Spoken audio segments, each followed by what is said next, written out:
Grand Sable est un îlet situé sur des contreforts les plus hauts de Salazie, au pied du Gros Morne qui le domine, entre le plateau d'Elbourg et celui de Grand-Îlette. Avant la catastrophe, c'est une cuvette drainée par le bras de Grand Sable qui dévale les pentes du Gros Morne et se jette dans la rivière Fleurjonne à l'ouest. Ici vivaient une dizaine de familles, leurs maisons et leur culture. Le 26 novembre 1875, vers 17h, après plusieurs jours de pluie intense, une masse de roches dévale la cuvette de Grand Sable, s'étend sur plusieurs kilomètres et ensevelit l'îlette où habitent donc 63 personnes. Et personne n'en réchappe. La masse de roches se sépare en deux langues. L'une vient buter contre le piton Lélès, à l'est, l'autre sur le plateau de Campiro. Elle remplit la vallée au point que l'ancien piton Grand Sable est détruit.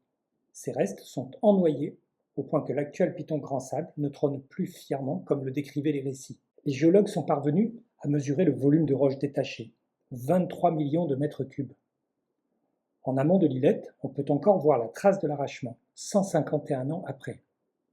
Le Gros Morne, deuxième sommet de l'île, repose sur des contreforts que l'érosion découpe en crêtes. C'est une partie de la crête située au droit de Grand Sable qui se détache ce 26 novembre 1875. Tentons de la reconstituer. Considérons un morceau de crête de 400 mètres de long, 400 mètres de large et 200 mètres de hauteur maximale. Cela forme un tétraèdre de 5 millions de mètres cubes. C'est trop peu. Oui, mais les géologues savent qu'un massif de roches formera un volume plus élevé une fois démantelé. C'est ce qu'on appelle le foisonnement.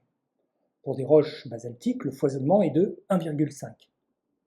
Avec notre tétraèdre, le volume effondré serait donc de 8 millions de mètres cubes si on partait des 5 millions de mètres cubes de tout à l'heure. C'est encore trop peu. Oui, mais on peut estimer alors que le pan de la crête qui s'est détaché soit 3 fois plus grand que ce qu'on a considéré au départ. Je vous l'ai reconstitué en images avec les moyens du bord, en vert sur l'écran.